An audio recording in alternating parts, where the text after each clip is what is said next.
I will make a start now, as we've given our attendees a couple of minutes, but I'm sure more people will join in the next 5 minutes. But thank you everyone for attending today, and thank you so much to our panel. We've got 4 great speakers to tell you about different aspects of teaching careers, how to get into teaching, the challenges, the highlights, the application process. So without further ado, oh, somebody said I can't hear anything. Can I get some thumbs up if people can hear me? We can hear you, Nathan. Okay. I'm going to continue then. Okay, great. I think it might just be issues with that one and audio. But yes, without further ado, I will hand over to Law, who is the first of our speakers, and then we will go around to each of the speakers to cover their specific topics. Thank you, Law. Thank you, Nathan. Hi, everyone. My name is Laure Sallet, and I am an Explore Teaching advisor with Get Into Teaching. So Get Into Teaching is a service from the Department for Education, which basically help people to discover teaching, promote teaching, and also support people who are aspiring teacher. So that support can take different level forms. So we've got the Get Into Teaching website that some of you might be familiar with, but we also have a free advisory service that you can subscribe to. All our advisors are experienced teachers, and basically we tailor our support to your need. So if you're a bit more curious and go beyond the website and have questions about teaching, we are able to answer them.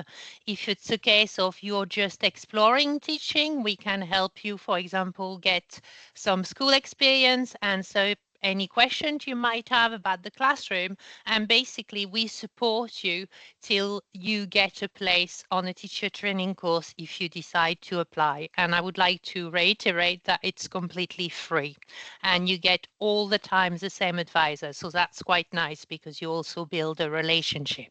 Okay. The other thing I would like to mention is that if you want to discover teaching, we can help you get school experience, as I've mentioned, but we also offer some teaching internship in June and July for 3 weeks, which are paid. They are available for physics, maths, computing, chemistry, and modern foreign languages.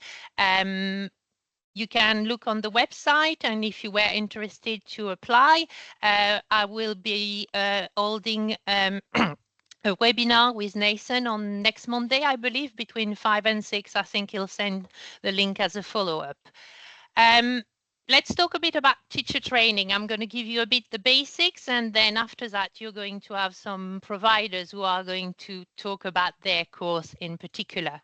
So teacher training, to get on a teacher training course, by the first day of the teacher training course, you need to have GCSE Maths and English, grade C or 4 or above or something equivalent, and you also need science for secondary, and of course you need a degree, preferably a 2-2 or above. Some courses ask for a 2-1.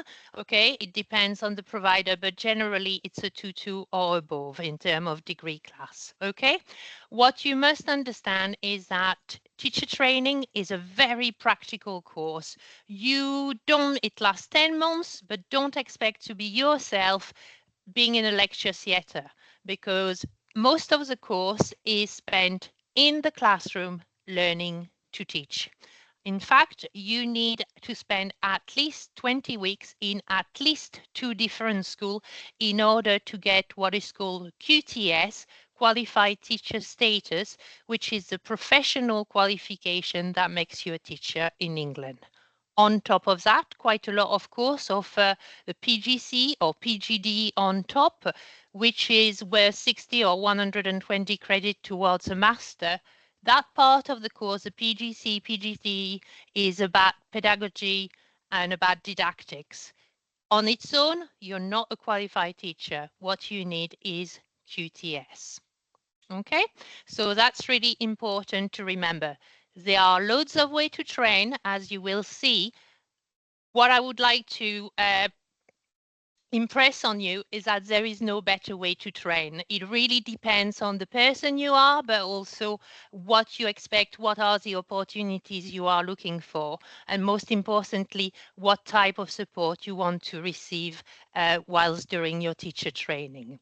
So if you want a bit of advice and you also want impartial advice, because we support all the providers, you can get an advisor and we'll help be able to guide you into your journey into teaching.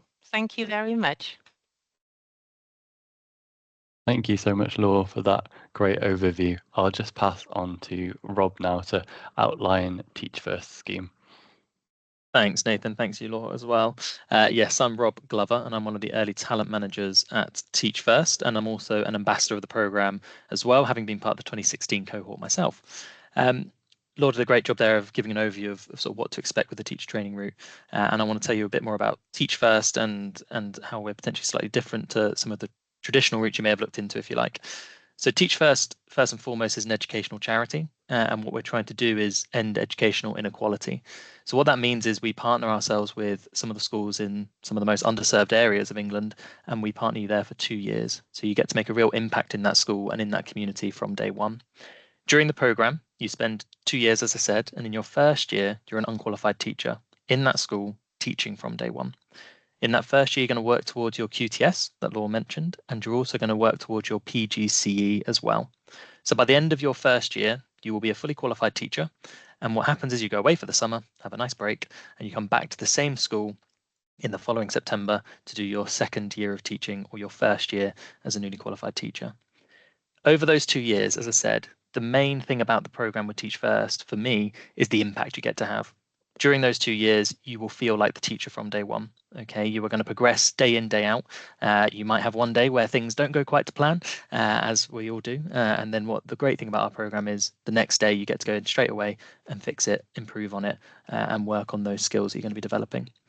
Now, the program itself, we don't just throw you straight into the deep end without any training or anything like that. We do provide a 6-week summer training before you start. During that 6 weeks, you're going to be given the foundations and the skills you need to really hit the ground running in September. But don't panic as well. We're not looking for that perfect, polished product on the first day of teaching. We know you're going to be developing throughout that year and into your second year as well. As I've mentioned there, the program itself is relatively challenging. I think compared to some other routes, it's not necessarily the route for everyone. So that is something to really consider and bear in mind when you're looking at all the different options available to you. But what we would ask you to do is have a look at our program, have a look at what we offer, why we offer it, what we're trying to achieve as well, and decide if that is a route that would work for you, if it is a route into the classroom that you think you would enjoy the opportunity to take on. In terms of what you would teach, that all depends on your eligibility and your qualifications. So if you are currently studying a degree that matches a very particular subject, then there's a strong chance you'll be eligible to teach it. But we also take into consideration, your A levels as well. So you might have some A levels that make you eligible to teach some in-demand subjects like STEM. If that's the case, we'll make that very clear to you when you apply to the program. The program itself is, in terms of competitiveness, you're only ever competing against yourself when you apply to our program. So if we had, for example, 30 people show up to our development centre and all 30 of you were eligible to do the program, you would all be offered a place on our program. Okay, so that's something to bear in mind. I know a lot of people worry about it and ask, am I up against everyone on the day? Not at all. If you're eligible for the program and you impress us at that day, you will be offered a place. Hopefully I've given you a good overview there of what we have to offer. Please do head to our website as well when you get a chance, because there's loads more information on there about what we're trying to achieve and why we're trying to achieve it. But of course, I'll answer any questions you have later on as well. Thank you, Nathan. Thanks, Rob. That was really helpful, a really clear outline of how the Teach First offering is different, but how it's similar as well. So I'll go to Ruth first and then Jacqueline to just kind of talk about where you guys sit in the process, obviously working with the local schools and kind of reflecting on how that fits with what Laura said earlier as well. Well, hello everyone. So my name's Ruth Smith. I've got various roles, so I'll explain each one slightly as I go along. So one of my roles is Director of East London Teaching School Hub. And what that means is we have a responsibility to all schools in Hackney and Tower Hamlets. So we are based in the same place as you as university undergraduates to provide professional learning. And that spans from initial teacher training, which we're talking about today, all the way through to your first qualified teacher post.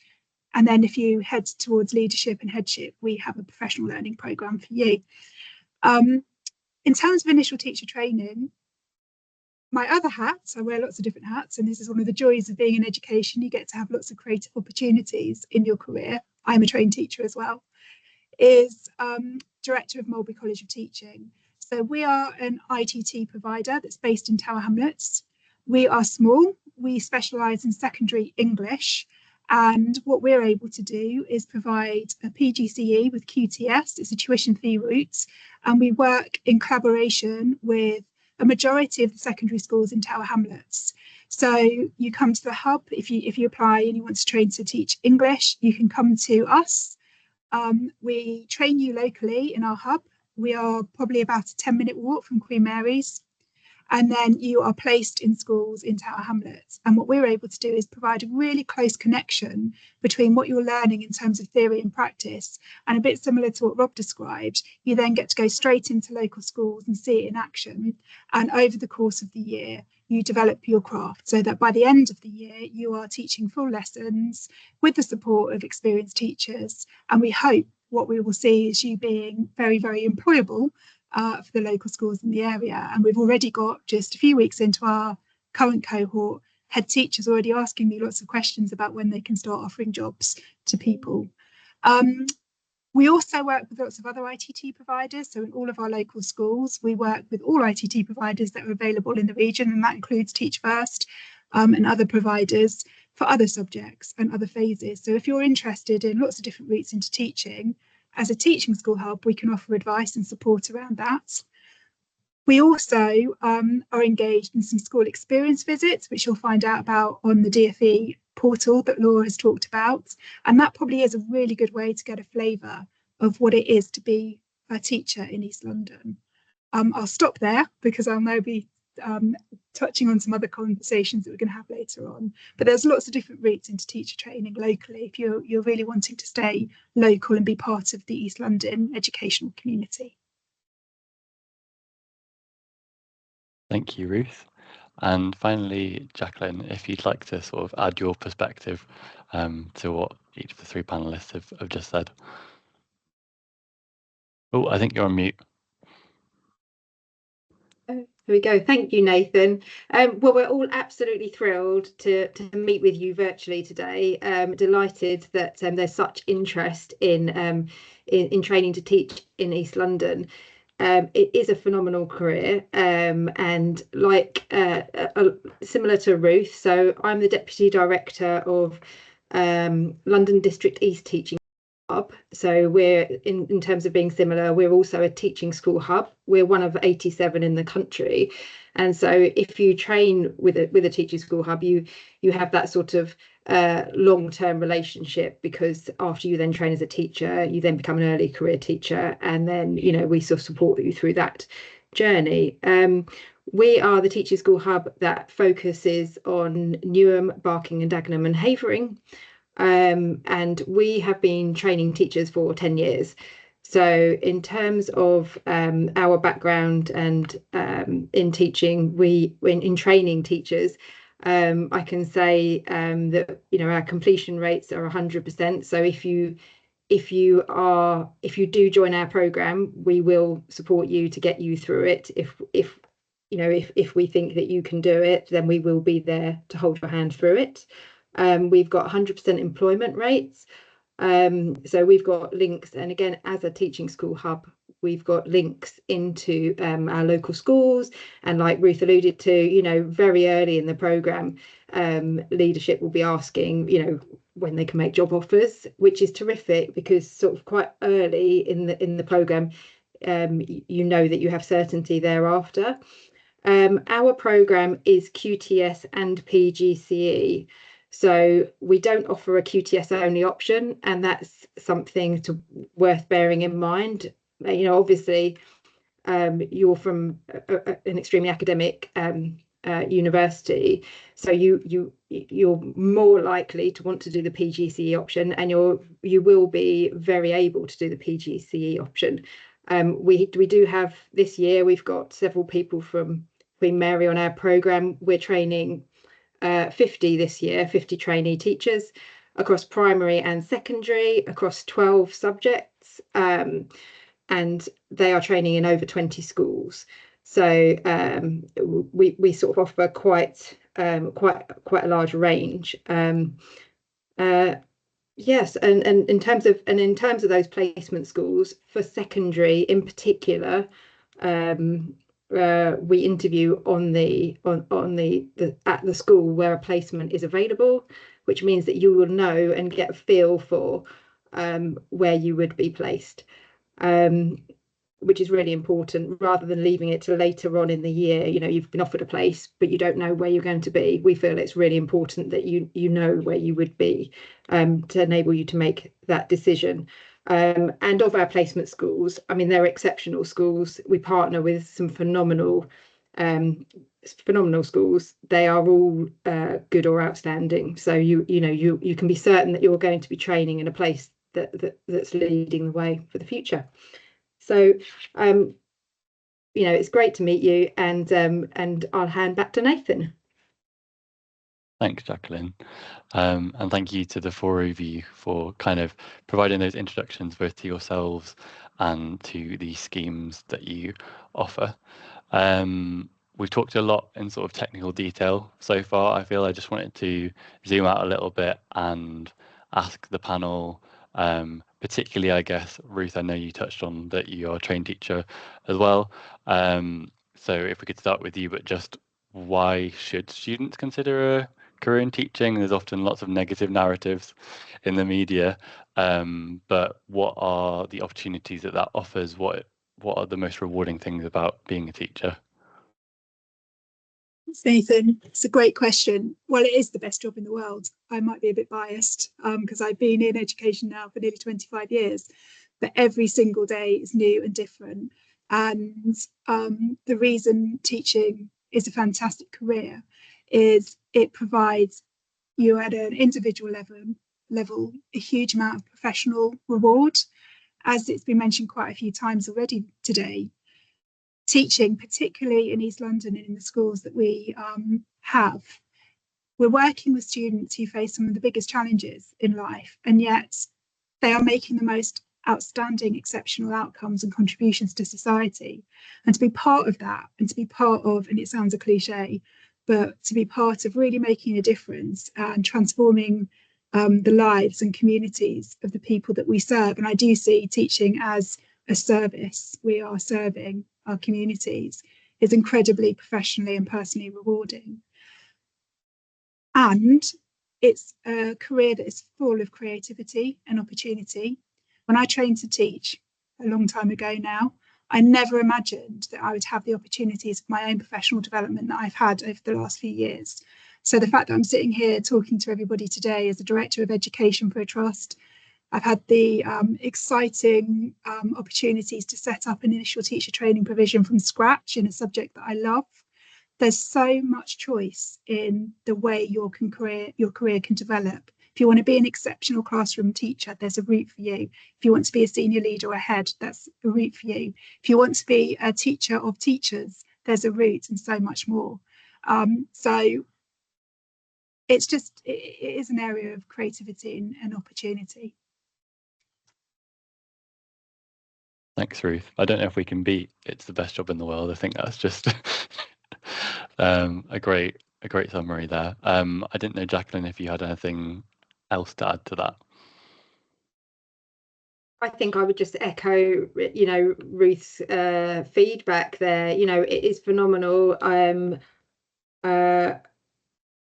just, we don't see locally as people that are working with with hundreds of schools in the East End. We do not see what you might read in the press headlines, and the level of support that you get, sort of training locally in local schools, making that enormous difference to the future of children's lives in our disadvantaged areas is is just so rewarding. And so I think if you're passionate and you haven't got experience in schools, then go and get experience in schools. And if you have got experience, then you would love to do it, then just do it.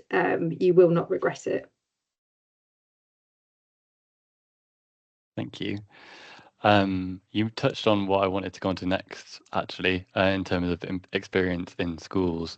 Obviously, I'll go to Laura in a second about teaching internships, and maybe we can hear a bit more about that, and sort of the process that they have to go through in kind of, I guess, small detail, because I know we've got a workshop on it next week as well. But I wanted to go to Rob first, actually, in terms of the experience that you look for on people's applications when they are applying to Teach First. Thanks, Nathan. Yeah, it's a great question, because the short answer is, for the Teach First program, you don't have to have experience in the classroom. You don't have to have any experience in this classroom to apply for the program. Obviously, having been in the classroom is going to help you in terms of understanding what you are applying for. But if you are, if you're in your final year now, for example, and you're thinking, when am I going to have the time to potentially step foot in the classroom, then don't panic. It's not going to hold you back in applying for our program.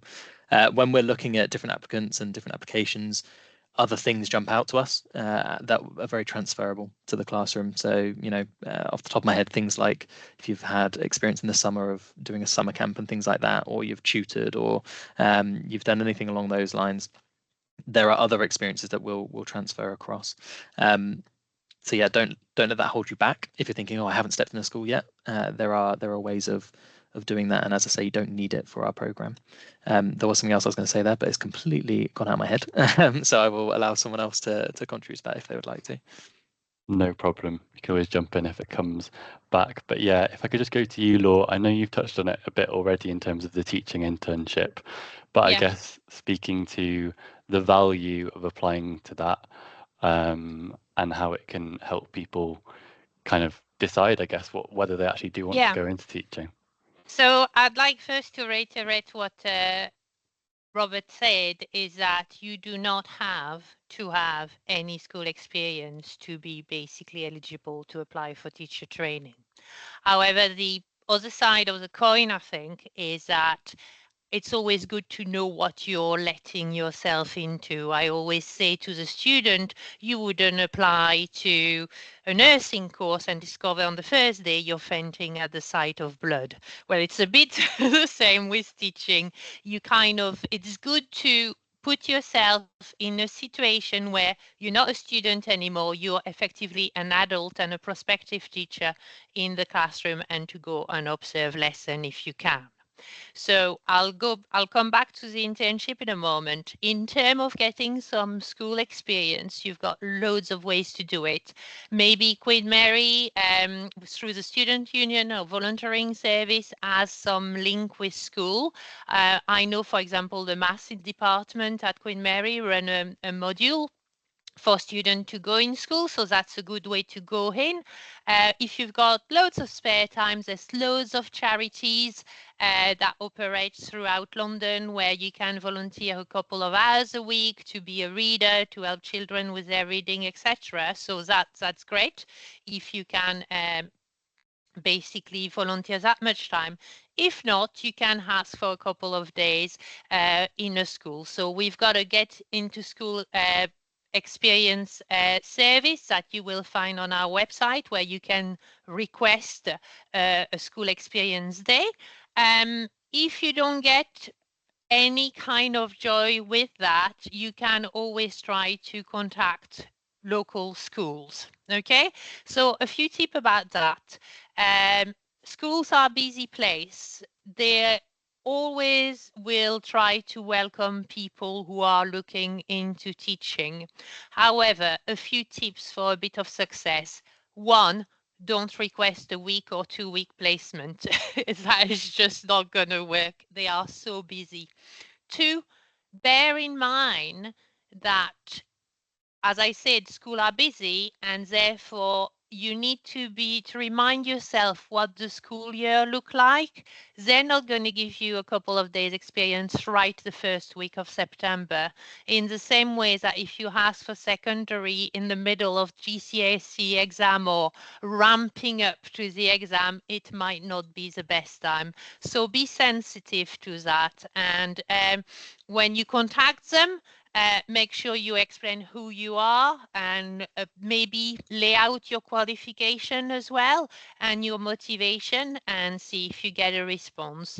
And please do not get offended if the school don't reply to you straight away. They are a busy place, as I said. Okay, so in terms of the internship, we offer those internship as a way to try before you buy. I'll repeat the subject: chemistry, physics, maths, computing, and MFL. And you spend 3 weeks in June, July in a school. It could be around London or it could be back home as long as it's in England. And for 3 weeks, you experience what it's like to be a computing teacher, physics teacher, you shadow teacher, you observe lesson, you get some lesson, you know, the basics about planning, classroom management, safeguarding, etc. And according to basically your confidence, as in the third week, you are usually invited to teach a lesson or part of a lesson. This program is open to everybody with the right qualification. So for example, if you're doing an engineer degree, you could be applying for maths or for physics, okay? It doesn't have to be a degree in physics to go for the physics teacher training. It's great experience and it's paid £425 a week. And it's also open to international applicants. The only caveat to that is that you need to have finished your term at university in order to be able to do the internship. Thank you. Thank you so much for that. Going from almost what is the practical experience you can get to what skills do you think teachers need, I thought I'd go again to our more local providers. So if I could start with you, Jacqueline, in terms of what do you think the top 3 skills students need to be a successful teacher? Gosh, well, I mean, communication is top of the tree, you know, communication. Enthusiasm, I wouldn't say it's not necessarily a skill, but enthusiasm, passion, you know, when the going gets tough, you know, the dedication, I think, and commitment. So linked to tenacity, effectively. Number 2 and number 3, organisation. That's not to say that everybody's born genius organisers, you know, that's just not the case. But you know, we are experts at transforming teachers with strong subject knowledge into, you know, organised professionals. It's just that you've just got to be committed to that level of organisation. You have to plan lessons. That's and if you don't like planning and you can't see that you would hope you can wing it, well, that's maybe something to just think about. There we go. Thank you, Jacqueline. And the same question to you, Ruth, actually, just interested if you had any different answers. Similar and different, probably similar. So I would say just the thing about communication is being a really good active listener. You've got to really listen carefully to what students are saying to you. You have to listen carefully to what the adults who are there to support you are saying. And therefore, you've got to be a really reflective practitioner. So that's my second one, being reflective. Jackie's already talked about resilience. I'm going to go for a different third one, which is you've got to love learning. You've absolutely got to be passionate about what it is to learn, what young people are doing with their brains when they're learning new things. And you've also got to be really committed to your own lifelong learning, because that's the joy of teaching. Every single day you're learning something more about how you can be more effective in the classroom, and that never changes. And if it does change, perhaps teaching's no longer for you, because you've got to be prepared to always think about, am I doing the very best and what could I do differently? And that's what makes it so exciting. Thanks, Ruth. And I'll change the question slightly a bit for you, Rob, but in terms of students applying for Teach First, what sort of mindset do you think that they need to have to succeed when on your scheme? That's a really good question. And I think, to be fair, a lot of the keywords we've just had, a lot of the skills that Ruth and Jacqueline have just mentioned there would come into that. And what I would say on that, as well as I think on our website, not to toot our own horns, but we do a great job of laying out what principles we look for when it comes to applying to our program. And some of those keywords we've heard today just then, but they're a really good way to think about what mindset you might need to have when you're applying for the program. Oh, that's a very good question. I think a few of the keywords that jump out at me there, like being self-reflective, is a huge skill you need as a teacher, and that's a huge, or it's a key thing we're looking for when you apply to the program as well. For example, as part of our application, you teach an episode, and that could go really badly. To be honest with you, it might go really badly. But if you can self-reflect on that and highlight perhaps where it went wrong and how you might do it differently next time, etc., then that's going to stand in your favor. So straight away, it's an obvious part of the training program that you need to be aware of. And I think the other one I would mention is resilience, which Ruth highlighted there as well. I think for our program, you need to be resilient. And I think resilience means different things to different people. And it's worth, as I said, having a look on our website and seeing what we mean by resilience. It can potentially be, you might think about it in terms of patience and having that patience when you come into work every day, to have patience for yourself as an educator, have patience for the pupils that you're working with, but also resilience in terms of not just simply doing the same thing again and again, but adapting and, as I say, reflecting on what you're doing and changing your approach. Those are some of the things we look for when it comes into our application process. But as I say, on the website, we'll give you a good overview of what sort of values we're looking for, what sort of principles we're looking for. And to be honest, I think they would, learning those, having a look at those would benefit you into whatever route you looked into. Feel free to disagree with me there, anyone else, but I think you'd probably agree that it gives you a good oversight of what sort of mindset you need to have. Thank you. As my colleague Io has just put into the chat, we were into the last sort of 25 minutes of this session. So if you do have any questions, feel free to type them into the chat box, to raise your hand so that you can say it out loud. Whatever works best for you, we'd love to hear your questions. Oh, just seen one already. I'll just stop recording before we answer the student questions, and then looks like Abigail's got a question.